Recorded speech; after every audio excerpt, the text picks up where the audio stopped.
बोलिए श्री कृष्ण चंद्र महाराज की जय। देखिए मित्रों, श्रीमद् भागवत महापुराण का पाठ करने जा रहे हैं, जिसमें हम प्रथम स्कंद के आज हम 17, 18 और 19 ये 3 अध्याय करेंगे, जो कि महाराज परीक्षित द्वारा कलयुग का दमन, राजा परीक्षित को श्रृंगी ऋषि का श्राप, परीक्षित का अनशन व्रत और सुखदेव जी का आगमन। ये 3 अध्याय हम करने जा रहे हैं। कृपया मन लगा के पाठ करिए, पाठ सुनिए। तो चलते हैं 17वें अध्याय पे। और इससे पूर्व के जो भी अध्याय जो किए हैं हमने, उन सब का लिंक आपको मिलेगा डिस्क्रिप्शन बॉक्स में, चाहो तो उनको भी देख सकते हो। 17वां अध्याय का पाठ करने जा रहे हैं। महाराज परीक्षित द्वारा कलयुग का दमन। सूत जी कहते हैं, सौनक जी, वहां पहुंचकर राजा परीक्षित ने देखा कि एक राजवेशधारी शूद्र हाथ में डंडा लिए हुए है और गाय बैल के एक जोड़े को इस तरह पीटता जा रहा है जैसे उनका कोई स्वामी ही ना हो। वह कमल तंतु के समान श्वेत रंग का बैल एक पैर से खड़ा कांप रहा था और शूद्र की ताड़ना से पीड़ित और भयभीत होकर मूत्र त्याग कर रहा था। धर्मोपयोगी दूध, घी आदि हविष्य पदार्थों को देने वाली वह गाय भी बार बार शूद्र के पैरों की ठोकरें खाकर अत्यंत दीन हो रही थी। एक तो वह स्वयं ही दुबली पतली थी, दूसरे उसका बछड़ा भी उसके पास नहीं था। उसे भूख भी लगी थी और उसकी आंखों से आंसू बहते जा रहे थे। स्वर्ण जटित रथ पर चढ़े हुए राजा परीक्षित ने अपना धनुष चढ़ाकर मेघ के समान गंभीर वाणी से उसको ललकारा, अरे तू कौन है जो बलवान होकर भी मेरे राज्य के इन दुर्बल प्राणियों को बलपूर्वक मार रहा है? तूने नट की भांति भेष तो राजा का सा बना रखा है, परंतु कर्म से तू शूद्र जान पड़ता है। हमारे दादा अर्जुन के साथ भगवान श्री कृष्ण के परम धाम पधार जाने पर इस प्रकार निर्जन स्थान में निरपराधों पर प्रहार करने वाला तू अपराधी है, अतः वध के योग्य है।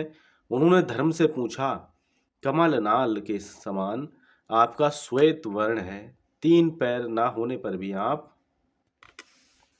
एक ही पैर से चलते फिरते हैं। ये देखकर मुझे बड़ा कष्ट हो रहा है। बतलाइए, आप क्या बैल के रूप में कोई देवता है? अभी यह भूमंडल कुरुवंशी नरपतियों के बाहुबल से सुरक्षित है। इसमें आपके सिवा और किसी भी प्राणी की आंखों से शोक के आंसू बहते मैंने नहीं देखे। धेनुपुत्र, अब आप शोक ना करें, इस शूद्र से निर्भय हो जाए। गौ माता, मैं दुष्टों को दंड देने वाला हूँ, अब आप रोए नहीं, आपका कल्याण हो। देवी, जिस राजा के राज्य में दुष्टों के उपद्रव से सारी प्रजा त्रस्त रहती है, उस मतवाले राजा की कीर्ति, आयु, ऐश्वर्य और परलोक नष्ट हो जाते हैं। राजाओं का परम धर्म यही है कि वे दुखियों का दुख दूर करें। यह महादुष्ट और प्राणियों को पीड़ित करने वाला है, अतः मैं अभी इसे मार डालूंगा। सुरभि नंदन, आप तो 4 पैर वाले जीव हैं, आपके 3 पैर किसने काट डाले? श्री कृष्ण के अनुयायी राजाओं के राज्य में कभी कोई भी आपकी तरह दुखी ना हो। वृषभ, आपका कल्याण हो। बतलाइए, आप जैसे निरपराध साधुओं का अंग भंग करके किस दुष्ट ने पांडवों की कीर्ति में कलंक लगाया है? जो किसी निरपराध प्राणी को सताता है, उसे चाहे वह कहीं भी रहे, मेरा भय अवश्य होगा। दुष्टों का दमन करने से साधुओं का कल्याण ही होता है। जो उदंड व्यक्ति निरपराध प्राणियों को दुख देता है, वह चाहे साक्षात देवता ही क्यों ना हो, मैं उसकी बाजूबंद से विभूषित भुजाओं को काट डालूंगा। बिना आपत्ति काल के मर्यादा का उल्लंघन करने वालों को शास्त्रानुसार दंड देते हुए अपने धर्म में स्थित लोगों का पालन करना राजाओं का परम धर्म है। धर्म ने कहा, राजन, आप महाराज पांडु के वंशज हैं, आपका इस प्रकार दुखियों को आश्वासन देना आपके योग्य ही है, क्योंकि आपके पूर्वजों के श्रेष्ठ गुणों ने भगवान श्री कृष्ण को उनका सारथी और दूत आदि बना दिया था। नरेंद्र, शास्त्रों के विभिन्न वचनों से मोहित होने के कारण हम उस पुरुष को नहीं जानते जिससे कलेशों के कारण उत्पन्न होते हैं। जो लोग किसी भी प्रकार के द्वैत को स्वीकार नहीं करते, वे अपने आप को ही अपने दुख का कारण बतलाते हैं। कोई प्रारब्ध को कारण बतलाते हैं तो कोई कर्म को, कुछ लोग स्वभाव को तो कुछ लोग ईश्वर को दुख का कारण मानते हैं। किन्हीं किन्हीं का ऐसा भी निश्चय है कि दुख का कारण ना तो तर्क के द्वारा जाना जा सकता है, न वाणी के द्वारा बतलाया जा सकता है। राजर्षि, अब मैं इनमें कौन सा मत ठीक है, यह आप अपनी बुद्धि से भी विचार लीजिए। सूत जी कहते हैं, ऋषि श्रेष्ठ शौनक जी, धर्म का यह प्रवचन सुनकर सम्राट परीक्षित बहुत प्रसन्न हुए। उनका खेद मिट गया। उन्होंने शांत चित्त होकर उनसे कहा। परीक्षित ने कहा, धर्म का तत्व जानने वाले वृषभदेव, आप धर्म का उपदेश कर रहे हैं। अवश्य ही आप वृषभ के रूप में स्वयं धर्म हैं। आपने अपने को दुख देने वाले का नाम इसलिए नहीं बताया है कि अधर्म करने वाले को जो नरकादि प्राप्त होते हैं, वे ही चुगली करने वाले को भी मिलते हैं। अथवा यही सिद्धांत निश्चित है कि प्राणियों के मन और वाणी से परमेश्वर की माया के स्वरूप का निरूपण नहीं किया जा सकता। धर्मदेव, सतयुग में आपके 4 चरण थे, तप, पवित्रता, दया और सत्य। इस समय अधर्म के अंश गर्व, आसक्ति और मद से 3 चरण नष्ट हो चुके हैं। अब आपका 4था चरण केवल सत्य ही बच रहा है। उसी के बल पर आप जी रहे हैं। असत्य से पुष्ट हुआ ये अधर्म रूप कलयुग उसे विग्रास कर लेना चाहता है। ये गौ माता साक्षात पृथ्वी है। भगवान ने इनका भारी बोझ उतार दिया था और ये उनके राशि राशि सौंदर्य बिखेरने वाले चरण चिन्हों से सर्वत्र उत्सवमयी हो गई थी। अब ये उनसे बिछुड़ गई हैं। वे साध्वी अभागिनी के समान नेत्रों में जल भरकर ये चिंता कर रही हैं कि अब राजा का स्वांग बनाकर ब्राह्मण द्रोही शूद्र मुझे भोगेंगे। महारथी, परीक्षित ने इस प्रकार धर्म और पृथ्वी को सांत्वना दी। फिर उन्होंने अधर्म के कारण रूप कलयुग को मारने के लिए तीक्ष्ण तलवार उठाई। कलयुग ताड़ गया कि ये तो अब मुझे मार ही डालना चाहते हैं। अतः झटपट उसने अपने राज्य चिन्ह उतार डाले और भय विह्वल होकर उनके चरणों में अपना सिर रख दिया। परीक्षित बड़े यशस्वी, दीन वत्सल और शरणागत रक्षक थे। उन्होंने जब कलयुग को अपने पैरों पर पड़े देखा तो कृपा करके उसको मारा नहीं, अपितु हंसते हुए से उससे कहा। परीक्षित बोले, जब तू हाथ जोड़कर शरण आ गया तब अर्जुन के यशस्वी वंश में उत्पन्न हुए किसी भी वीर से तुझे कोई भय नहीं है, परंतु तू अधर्म का सहायक है, इसलिए तुझे मेरे राज्य में बिल्कुल ही नहीं रहना चाहिए। तेरे राजाओं के शरीर में रहने से ही लोभ, झूठ, चोरी, दुष्टता, स्वधर्म त्याग, दरिद्रता, कपट, कलह, दंभ और दूसरे पापों की बढ़ती हो रही है। अतः अधर्म के साथी इस ब्रह्मावर्त में तू एक क्षण के लिए भी ना ठहरना, क्योंकि ये धर्म और सत्य का निवास स्थान है। इस क्षेत्र में यज्ञ विधि के जानने वाले महात्मा यज्ञों के द्वारा यज्ञ पुरुष भगवान की आराधना करते हैं। इस देश में भगवान श्री हरि यज्ञों के रूप में निवास करते हैं। यज्ञों के द्वारा उनकी पूजा होती है और वे यज्ञ करने वालों का कल्याण करते हैं। वे सर्वात्मा भगवान वायु की भांति समस्त चराचर जीवों के भीतर और बाहर एक रस स्थित रहते हुए उनकी कामनाओं को पूर्ण करते हैं। सूत जी कहते हैं, परीक्षित की यह आज्ञा सुनकर कलयुग सिहर उठा। यमराज के समान मारने के लिए उघद हाथ में तलवार लिए हुए परीक्षित से इस प्रकार बोला। कली ने कहा, सार्वभौम, आपकी आज्ञा से जहाँ कहीं भी मैं रहने का विचार करता हूँ वहीं देखता हूँ कि आप धनुष पर बाण चढ़ाए खड़े हैं। धार्मिक शिरोमणे, आप मुझे वह स्थान बतलाइए जहाँ मैं आपकी आज्ञा का पालन करता हुआ स्थिर होकर रह सकूं। सूत जी कहते हैं, कलयुग की प्रार्थना स्वीकार करके राजा परीक्षित ने उसे 4 स्थान दिए। द्रुत, मदपान, स्त्री संग और हिंसा। इन स्थानों में क्रमशः असत्य, मद, आसक्ति और निर्दयता, ये 4 प्रकार के अधर्म निवास करते हैं। उसने और भी स्थान मांगे। तब समर्थ परीक्षित ने उसे रहने के लिए एक और स्थान सुवर्ण यानी धन दिया। इस प्रकार कलयुग के 5 स्थान हो गए। झूठ, मद, काम, बैर और रजोगुण। परीक्षित के दिए हुए इन्हीं 5 स्थानों में अधर्म का मूल कारण कली उन्हीं की आज्ञाओं का पालन करता हुआ निवास करने लगा। इसलिए आत्मकल्याणकामी पुरुष को इन 5 स्थानों का सेवन कभी नहीं करना चाहिए।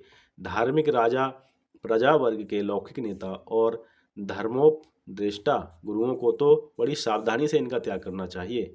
राजा परीक्षित ने इसके बाद वृषभ रूप धर्म के 3 चरण तपस्या, शौच और दया जोड़ दिए और आश्वासन देकर पृथ्वी का संवर्धन किया। वे ही महाराजा परीक्षित इस समय अपने राज सिंहासन पर, जिसे उनके पितामह महाराज युधिष्ठिर ने वन में जाते समय उन्हें दिया था, विराजमान है। वे परम यशस्वी सौभाग्य भाजन चक्रवर्ती सम्राट राजश्री परीक्षित इस समय हस्तिनापुर में कौरव कुल की राजलक्ष्मी से शोभायमान है। अभिमन्यु नंदन राजा परीक्षित वास्तव में ऐसे ही प्रभावशाली हैं जिनके शासनकाल में आप लोग इस दीर्घकालीन यज्ञ के लिए दीक्षित हुए हैं। इस प्रकार ये 17वां अध्याय संपन्न हुआ। 18वां अध्याय पे अब आए हैं। राजा परीक्षित को श्रृंगी ऋषि का श्राप। सूत जी कहते हैं, अद्भुत कर्मा भगवान श्री कृष्ण की कृपा से राजा परीक्षित अपनी माता की कोख में अश्वत्थामा के ब्रह्मास्त्र से जल जाने पर भी मरे नहीं। जिस समय ब्राह्मण के श्राप से उन्हें डसने के लिए तक्षक आया, उस समय वे प्राणनाशक के महान भय से भी भयभीत नहीं हुए, क्योंकि उन्होंने अपना चित्त भगवान श्री कृष्ण के चरणों में समर्पित कर रखा था। उन्होंने सबकी आसक्ति छोड़ दी, गंगा तट पर जाकर श्री सुखदेव जी से उपदेश ग्रहण किया और इस प्रकार भगवान के स्वरूप को जानकर अपने शरीर को त्याग दिया।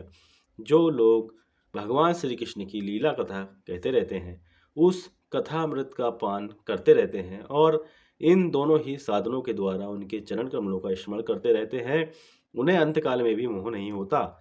जब तक पृथ्वी पर अभिमन्यु नंदन महाराज परीक्षित सम्राट रहे, तब तक चारों ओर व्याप्त हो जाने पर भी कलयुग का कुछ भी प्रभाव नहीं था।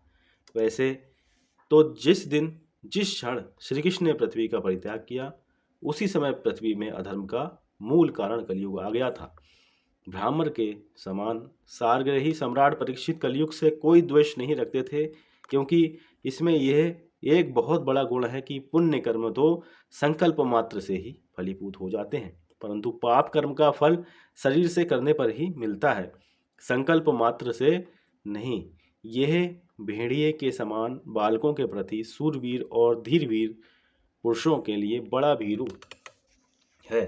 यह प्रमादी मनुष्यों को अपने बस में करने के लिए सदा सावधान रहता है। सौनकादि ऋषियों, आप लोगों को मैंने भगवान की कथा से युक्त राजा परीक्षित का पवित्र चरित्र सुनाया। आप लोगों ने यही पूछा था। भगवान श्री कृष्ण कीर्तन करने योग्य बहुत सी लीलाएं करते हैं, इसलिए उनके गुण और लीलाओं से संबंध रखने वाली जितनी भी कथाएं हैं, कल्याणकामी पुरुषों को उन सबका सेवन करना चाहिए। ऋषियों ने कहा, सौम्य स्वरूप सूत जी, आप युग युग जिए, क्योंकि मृत्यु के प्रभाव में पड़े हुए हम लोगों को आप भगवान श्री कृष्ण की अमृतमयी उज्ज्वल कीर्ति का श्रवण कराते हैं। यज्ञ करते करते उसके धुएं से हम लोगों का शरीर धूमिल हो गया है, फिर भी इस कर्म का कोई विश्वास नहीं। इधर आप तो वर्तमान में ही भगवान श्री कृष्णचंद्र के चरण कमलों का मादक और मधुर मधु पिलाकर हमें तृप्त कर रहे हैं। भगवत प्रेमी भक्तों के लव मात्रा के सत्संग से स्वर्ग एवं मोक्ष की भी तुलना नहीं की जा सकती। फिर मनुष्य के तुच्छ भोगों की तो बात ही क्या है। ऐसा कौन सा मर्मज्ञ होगा जो महापुरुषों के एकमात्र जीवन सर्वस्व श्री कृष्ण की लीला कथाओं से तृप्त हो जाए। समस्त प्राकृत गुणों से अतीत भगवान के अचिंत्य अनंत कल्याणमय गुणगणों का पार तो ब्रह्मा शंकर आदि बड़े बड़े योगेश्वर भी नहीं पा सके।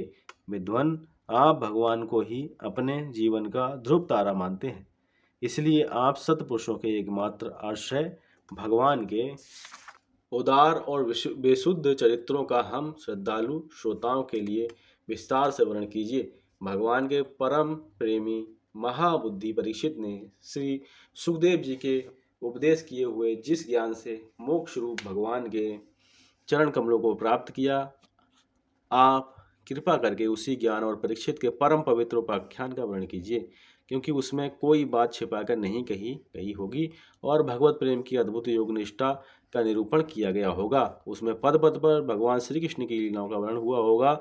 भगवान के प्यारे भक्तों को वैसा प्रसंग सुनने में बड़ा रस मिलता है। सूत जी कहते हैं, आहो, विलोम जाति में उत्पन्न होने पर भी महात्माओं की सेवा करने के कारण आज हमारा जन्म सफल हो गया, क्योंकि महापुरुषों के साथ बातचीत करने मात्र से ही नीच कुल में उत्पन्न होने की मनोव्यथा शीघ्र ही मिट जाती है। फिर उन लोगों की तो बात ही क्या है जो सत्पुरुषों के एकमात्र आश्रय भगवान का नाम लेते हैं। भगवान की शक्ति अनंत है, वे स्वयं अनंत हैं। वास्तव में उनके गुणों की अनंतता के कारण ही उन्हें अनंत कहा गया है। भगवान के गुणों की क्षमता भी जब कोई नहीं कर सकता, तब उनसे बढ़कर तो कोई हो ही कैसे सकता है। उनके गुणों की ये विशेषता समझाने के लिए इतना कह देना ही पर्याप्त है कि लक्ष्मी जी अपने को प्राप्त करने की इच्छा से प्रार्थना करने वाले ब्रह्मादि देवताओं को छोड़कर भगवान के ना चाहने पर भी उनके चरण कमलों की रज का ही सेवन करती हैं। ब्रह्मा जी ने भगवान के चरणों का प्रक्षालन करने के लिए जो जल समर्पित किया था, वही उनके चरण नखों से निकलकर गंगा जी के रूप में प्रभावित हुआ। ये जल महादेव जी सहित सारे जगत को पवित्र करता है। ऐसी अवस्था में त्रिभुवन में श्री कृष्ण के अतिरिक्त भगवान शब्द का दूसरा और क्या अर्थ हो सकता है, जिनके प्रेम को प्राप्त करके धीर पुरुष बिना किसी हिचक के देह गेह आदि की दृढ़ आसक्ति को छोड़ देते हैं और उस अंतिम परम हंस आश्रम को स्वीकार करते हैं, जिसमें किसी को कष्ट ना पहुंचाना और सब ओर से उपशांत हो जाना ही स्वधर्म होता है। सूर्य के समान प्रकाशमान महात्माओं, आप लोगों ने मुझसे जो कुछ पूछा है वह मैं अपनी समझ के अनुसार सुनाता हूँ। जैसे पक्षी अपनी शक्ति के अनुसार आकाश में उड़ते हैं, वैसे ही विद्वान लोग भी अपनी अपनी बुद्धि के अनुसार ही श्री कृष्ण की लीलाओं का वर्णन करते हैं। एक दिन राजा परीक्षित धनुष लेकर वन में शिकार खेलने गए हुए थे। हरिणों के पीछे दौड़ते दौड़ते वे थक गए और उन्हें बड़े जोर की भूख और प्यास लगी। जब कहीं उन्हें कोई जलाशय नहीं मिला, तब वे पास के ही एक ऋषि के आश्रम में घुस गए। उन्होंने देखा कि वहां आंखें बंद करके शांत भाव से एक मुनि आसन पर बैठे हुए हैं। इंद्रिय प्राण मन और बुद्धि के निरुद्ध हो जाने से वे संसार से ऊपर उठ गए थे।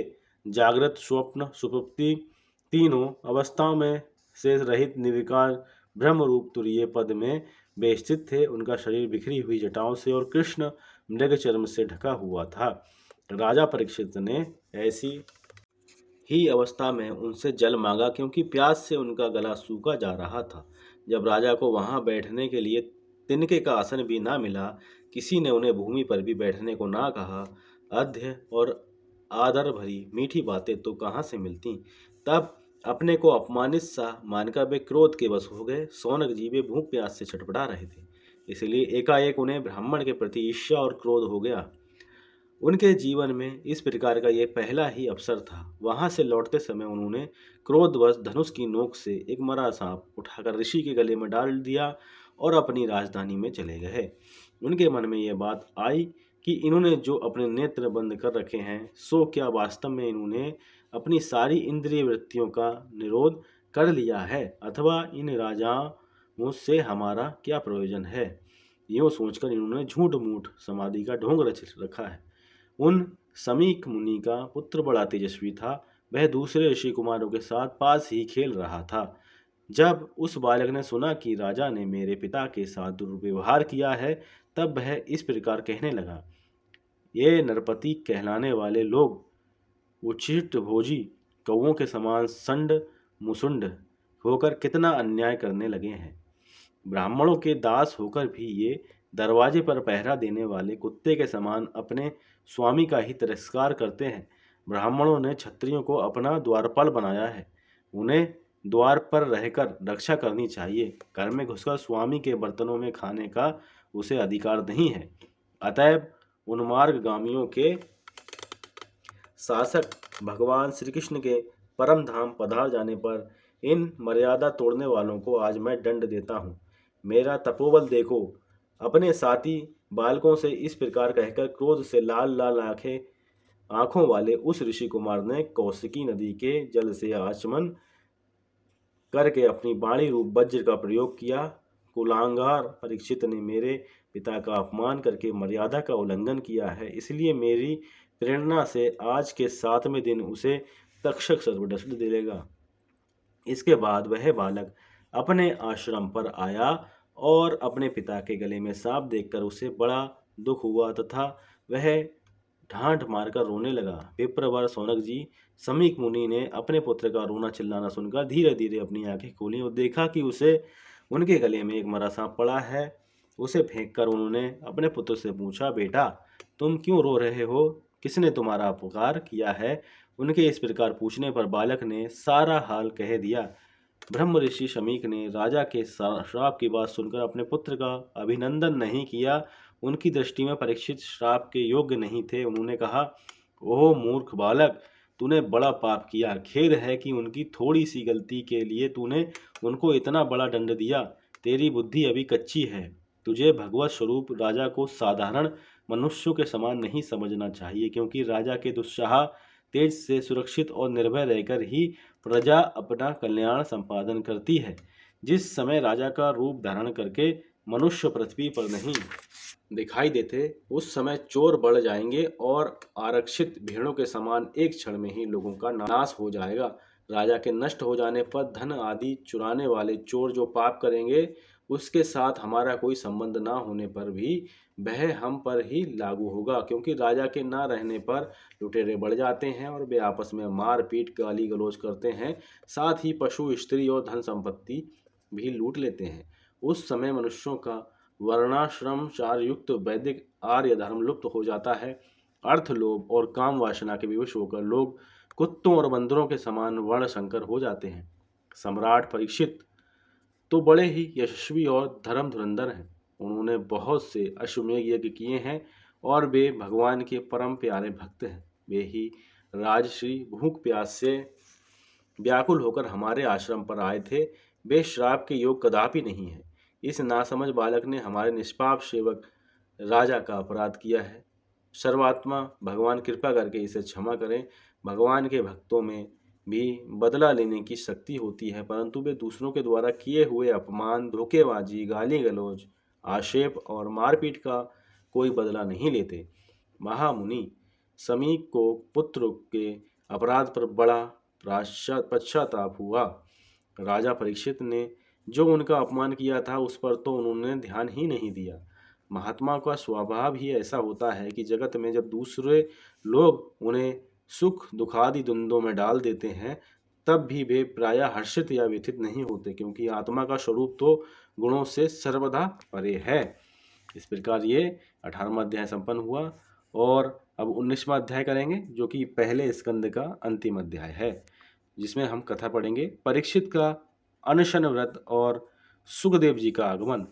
सूत जी कहते हैं, राजधानी में पहुंचने पर राजा परीक्षित को अपने उस निंदनीय कर्म के लिए बड़ा पश्चाताप हुआ। वे अत्यंत उदास हो गए और सोचने लगे, मैंने निरपराध एवं अपना तेज छिपाए हुए ब्राह्मण के साथ अनार्य पुरुषों के समान बड़ा नीच व्यवहार किया। यह बड़े खेद की बात है।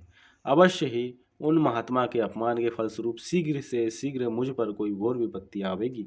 मैं भी ऐसा ही चाहता हूँ, क्योंकि उससे मेरे पाप का प्रायश्चित हो जाएगा और फिर कभी मैं ऐसा काम करने का दुस्साहस नहीं करूँगा। ब्राह्मणों की क्रोधाग्नि आज ही मेरे राज्य, सेना और भरे पूरे खजाने को जलाकर खाक कर दे, जिससे फिर कभी मुझ दुष्ट की ब्राह्मण देवता और गौों के प्रति ऐसी पाप बुद्धि ना हो। वे इस प्रकार चिंता कर ही रहे थे कि उन्हें मालूम हुआ कि ऋषि कुमार के श्राप से तक्षक मुझे डसेगा। उन्हें वह धधकती हुई आग के समान तक्षक का डसना बहुत भला मालूम हुआ। उन्होंने सोचा कि बहुत दिनों से मैं संसार में आसक्त हो रहा हूँ, अब मुझे शीघ्र वैराग होने का कारण प्राप्त हो गया। वे इस लोक और परलोक के भोगों को तो पहले ही तुच्छ और त्याज्य समझते थे। अब उनका स्वरूपता त्याग करके भगवान श्री कृष्ण के चरणों की सेवा को ही सर्वोपरि मानकर आमरण अनशन व्रत लेकर वे गंगा तट पर बैठ गए। गंगा जी का जल भगवान श्री कृष्ण के चरण कमलों का वह पराग होकर प्रवाहित होता है, जो श्रीमती तुलसी की गंध से मिश्रित है। यही कारण है कि वे लोकपालों के सहित ऊपर नीचे के समस्त लोगों को पवित्र करती हैं। कौन ऐसा मरणासन पुरुष होगा जो उनका सेवन ना करेगा। इस प्रकार गंगा जी के तट पर आमरण अनशन का निश्चय करके उन्होंने समस्त आसक्तियों का परित्याग कर दिया और वे मुनियों का व्रत स्वीकार करके अनन्य भाव से श्री कृष्ण के चरण कमलों का ध्यान करने लगे। उस समय त्रिलोकी को पवित्र करने वाले बड़े बड़े महानुभाव ऋषि मुनि अपने शिष्यों के साथ वहां पधारे। संत जन प्रायः तीर्थ यात्रा के बहाने स्वयं उन तीर्थ स्थानों को ही पवित्र करते हैं। उस समय वहां पर अत्रि, वशिष्ठ, च्यवन, सरद्वान, अरिष्टनेमि, भृगु, अंगिरा पराशर, विश्वामित्र, परशुराम, अतथ्य, इंद्र, प्रमद, इद्मपहा, मेधातिथि, देवल, अष्टिसेन, भारद्वाज, गौतम, पिपलाद, मैत्रेय और कवश, अगस्त्य, भगवान व्यास, नारद तथा इनके अतिरिक्त और भी कई श्रेष्ठ देव ऋषि, ब्रह्मर्षि तथा अरुणादि राजऋषि वर्यों का शुभागमन हुआ। इस प्रकार विभिन्न गोत्रों के मुख्य मुख्य ऋषियों को एकत्रित देखकर राजा ने सबका यथायोग्य सत्कार किया और उनके चरणों पर सिर रखकर वंदना की। जब सब लोग आराम से अपने अपने स्थानों पर, आसनों पर बैठ गए, तब महाराज परीक्षित ने उन्हें फिर से प्रणाम किया और उनके सामने खड़े होकर शुद्ध हृदय से अंजलि बांधकर वे जो कुछ करना चाहते थे उसे सुनाने लगे। परीक्षित ने कहा, अहो, समस्त राजाओं में हम धन्य हैं, धन्यतम हैं, क्योंकि अपने शील स्वभाव के कारण हम आप महापुरुषों के कृपा पात्र बन गए हैं। राजवंश के लोग प्रायः निंदित कर्म करने के कारण ब्राह्मणों के चरण धोवन से दूर पड़ जाते हैं। ये कितने खेद की बात है। मैं भी राजा ही हूँ। निरंतर देह गेह में आसक्त रहने के कारण मैं भी पाप रूप ही हो गया हूँ। इसी से स्वयं भगवान ही ब्राह्मण के श्राप के रूप में मुझ पर कृपा करने के लिए पधारे हैं। ये श्राप वैराग्य उत्पन्न करने वाला है, क्योंकि इस प्रकार के श्राप से संसार सक्त पुरुष भयभीत होकर विरक्त हो जाया करते हैं। ब्राह्मणों, अब मैंने अपने चित्त को भगवान के चरणों में समर्पित कर दिया है। आप लोग और माँ गंगा जी शरणागत जानकर मुझ पर अनुग्रह करें। ब्राह्मण कुमार के श्राप से प्रेरित कोई दूसरा कपट से तक्षक का रूप धरकर मुझे डस ले अथवा स्वयं तक्षक आकर डस लें, इसकी मुझे तनिक भी परवाह नहीं है। आप लोग कृपा करके भगवान की रसमयी लीलाओं का गायन करें।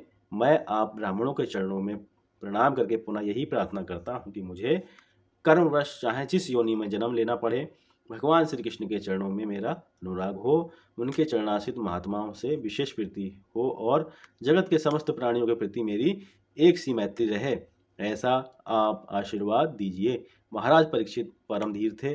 वे ऐसा दृढ़ निश्चय करके गंगा जी के दक्षिण तट पर पूर्वाग्र कुशों के आसन पर उत्तर विमुख होकर बैठ गए। राजकाज का भार तो उन्होंने पहले ही अपने पुत्र जन्मेजय को सौंप दिया था। पृथ्वी के एक क्षत्र सम्राट परीक्षित जब इस प्रकार आमरण अनशन पर निश्चित करके बैठ गए, तब आकाश में स्थित देवता लोग बड़े आनंद से उनकी प्रसन्नता करते हुए वहां पृथ्वी पर पुष्पों की वर्षा करने लगे तथा उनके नगारे बार बार बजने लगे। सभी उपस्थित महर्षियों ने परीक्षित के निश्चय की प्रशंसा की और साधु साधु कहकर उनका अनुमोदन किया। ऋषि लोग तो स्वभाव से ही लोगों पर अनुग्रह की वर्षा करते रहते हैं। यही नहीं, उनकी सारी शक्ति लोक पर कृपा करने के लिए ही होती है। उन लोगों ने भगवान श्री कृष्ण के गुणों से प्रभावित परीक्षित के प्रति उनके अनुरूप वचन कहे। राजश्री शिरोमणि भगवान श्री कृष्ण के सेवक और अनुयायी आप पांडुवंशियों के लिए ये कोई आश्चर्य की बात नहीं है, क्योंकि आप लोगों ने भगवान की सन्निधि प्राप्त करने की आशंका से उस राज सिंहासन का एक क्षण में ही परित्याग कर दिया, जिसकी सेवा बड़े बड़े राजा अपने मुकुटों से करते थे। हम सब तब तक यहीं रहेंगे जब तक ये भगवान के परम भक्त परीक्षित अपने नश्वर शरीर को छोड़कर माया दोष एवं शोक से रहित भगवत धाम में नहीं चले जाते। ऋषियों के यह वचन बड़े ही मधुर, गंभीर, सत्य और समता से युक्त थे। उन्हें सुनकर राजा परीक्षित ने उन योग युक्त मुनियों का अभिनंदन किया और भगवान के मनोहर चरित्र सुनने की इच्छा से ऋषियों से प्रार्थना की। महात्माओं, आप सभी सब ओर से यहाँ पधारे हैं। आप सत्यलोक में रहने वाले मूर्तिमान वेदों के समान है। आप लोगों का दूसरों पर अनुग्रह करने के अतिरिक्त जो आपका सहज स्वभाव ही है, इस लोक या परलोक में और कोई स्वार्थ नहीं है। विप्रवरों, आप लोगों पर पूर्ण विश्वास करके मैं अपने कर्तव्य के संबंध में ये पूछने योग्य प्रश्न करता हूँ। आप सभी विद्वान परस्पर विचार करके बतलाइए कि सबके लिए, सब अवस्थाओं में और विशेष करके थोड़े ही समय में मरने वाले पुरुषों के लिए अंतःकरण और शरीर से करने योग्य विशुद्ध कर्म कौन सा है। उसी समय पृथ्वी पर स्वेच्छा से विचरण करते हुए किसी की कोई उपेक्षा न रखने वाले व्यास नंदन भगवान श्री सुखदेव जी महाराज वहां प्रकट हो गए। वे वर्ण अथवा आश्रम के ब्रह्म चिन्हों से रहित एवं आत्मानुभूति में संतुष्ट थे। बच्चों और स्त्रियों ने उन्हें घेर रखा था। उनका वेश अवधूत का था। 16 वर्ष की अवस्था थी। चरण, हाथ, जंघा, भुजाएं, कंधे, कपोल और अन्य सब अंग अत्यंत सुकुमार थे। नेत्र बड़े बड़े और मनोहर थे। नासिका कुछ ऊंची थी। कान बराबर थे। सुंदर भौहें थीं। इनके मुख बड़ा ही शोभायमान हो रहा था। गला तो मानो सुंदर संग ही था। हंसली ढकी हुई छाती चौड़ी और उभरी हुई नाभि भंवर के समान गहरी तथा उदर बड़ा ही सुंदर त्रिवली से युक्त था। लंबी लंबी भुजाएं थीं, मुख पर घुंघराले बाल बिखरे हुए थे। इस दिगंबर वेश में वे श्रेष्ठ देवता के समान तेजस्वी जान पड़ते थे। श्याम रंग था, चित्त को चुराने वाली भरी जवानी थी। वे शरीर की छटा और मधुर मुस्कान से स्त्रियों को सदा ही मनोहर जान पड़ते थे। यद्यपि उन्होंने अपने तेज को छिपा रखा था, फिर भी उनके लक्षण जानने वाले मुनियों ने उन्हें पहचान लिया और वे सब के सब अपने अपने आसन छोड़कर उनके समान सम्मान के लिए उठ खड़े हुए। राजा परीक्षित ने अतिथि रूप से पधारे हुए श्री सुखदेव जी को सिर झुकाकर प्रणाम किया और उनकी पूजा की। उनके स्वरूप को ना जानने वाले बच्चे और स्त्रियां उनकी यह महिमा देखकर वहां से लौट गए। सबके द्वारा सम्मानित होकर श्री सुखदेव जी श्रेष्ठ आसन पर विराजमान हुए।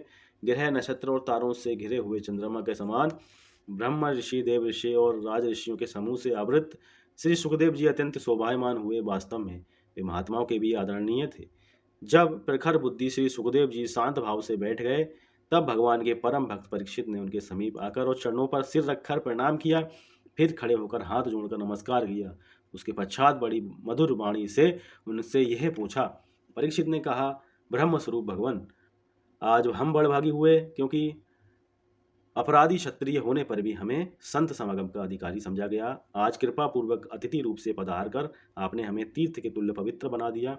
आप जैसे महात्माओं के स्मरण मात्र से ही गृहस्थों के घर तत्काल पवित्र हो जाते हैं।